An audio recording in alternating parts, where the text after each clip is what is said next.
আমরা সেই ঐক্যের, সাম্যের এবং বৈষম্যবিহীন বাংলাদেশের জন্য সকলের সহযোগিতা চাই।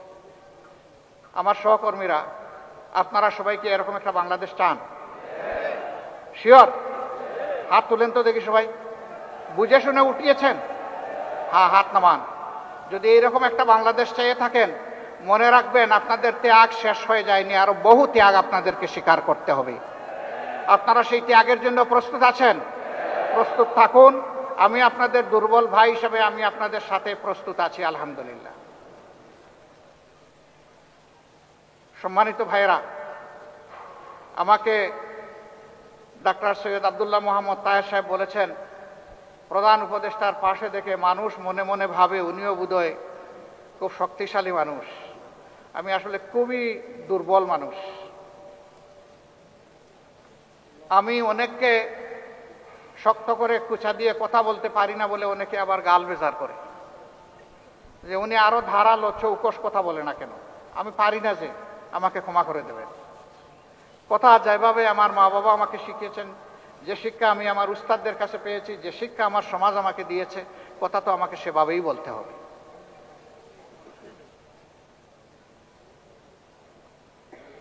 আমি আসলেই সেই অর্থের কোনো মানুষ নই। তবে একটা কথা আপনাদেরকে বলতে পারি, উনি আরেকটা কথা বলেছেন, আমি মনে করছি আমার ব্যাপারে বেশি হয়ে গেছে। তিনি বলেছেন 24-এর এই যুদ্ধের আমি সেনাপতি ছিলাম।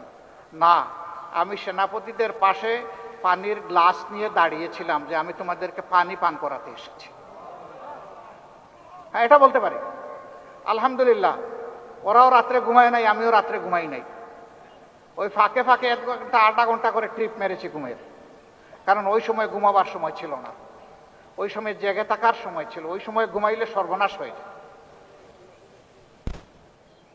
প্রিয় সম্মানিত বন্ধুগণ, যেই জাতির নেতৃবৃন্দ সজাগ থাকে সেই জাতি শান্তিতে ঘুমাইতে পারে, আর যে জাতির নেতৃবৃন্দ ঘুমিয়ে পড়ে সেই জাতিরা আর কোনো শান্তি থাকে না, ঘুম হারাম হয়ে যায়। যারাই জাতিকে নেতৃত্ব দিতে আসবেন তাদেরকে অনুরোধ করব, হাতে লাঠি নেওয়া চৌকিদার হিসাবে আসবেন, হাতে বন্দুক নেওয়া খুনি হিসাবে কেউ আসবেন না।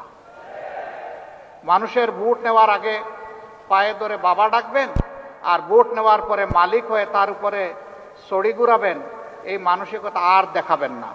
এটা বাংলাদেশের জনগণ একবারের মতো প্রত্যাখ্যান করেছে। এই রূপে যেই আসতে চাইবে তিনি বারবার প্রত্যাখ্যাত হবেন। সুতরাং আসতে হবে সত্যিকার অর্থে সেবকের পোশাক পরেই আসতে হবে, মন নিয়ে আসতে হবে। বাংলাদেশ জামাত ইসলামের জন্য দোয়া করবেন। আমরা এই দেশ এবং দেশের জনগণের একটু খেদমত করতে চাই। আল্লাহ যদি এই খেদমতের জন্য আমাদেরকে উপযুক্ত মনে করেন, তাহলে দেশবাসীকে যেন আমাদের ভালোবাসার পাত্র বানায় দেয়। এই দেশবাসীর অন্তরে যেন আমাদের জন্য কিছু দোয়ার জায়গা আল্লাহ তৈরি করে দেন। আমাদের যে শহীদরা দফায় দফায় রক্ত দিয়েছেন সেই 71 সাল থেকে, আমি সবাইকে শোনাই, যারাই রক্ত দিয়েছেন দেশের জন্য, জাতির জন্য, তাদের রক্তের ঋণটা যেন আমরা পরিশোধ করার সুযোগ পাই। আল্লাহ যেন এই তৌফিকটা আমাদেরকে দান করেন।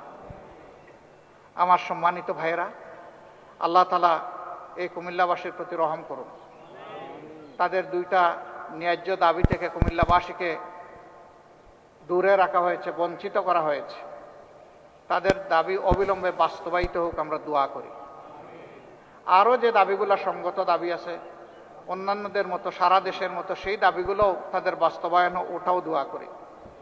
আমরা সমতার, ন্যায্যতার, ভালোবাসার, অহিংসু একটা বাংলাদেশ গঠনের দিকে এগিয়ে যাই। আল্লাহ আমাদেরকে সাহায্য করুন। আসসালামু আলাইকুম ওয়া রাহমাতুল্লাহ। আল্লাহ হাফিজ। বাংলাদেশ জিন্দাবাদ। বাংলাদেশ জামাতে ইসলামী জিন্দাবাদ।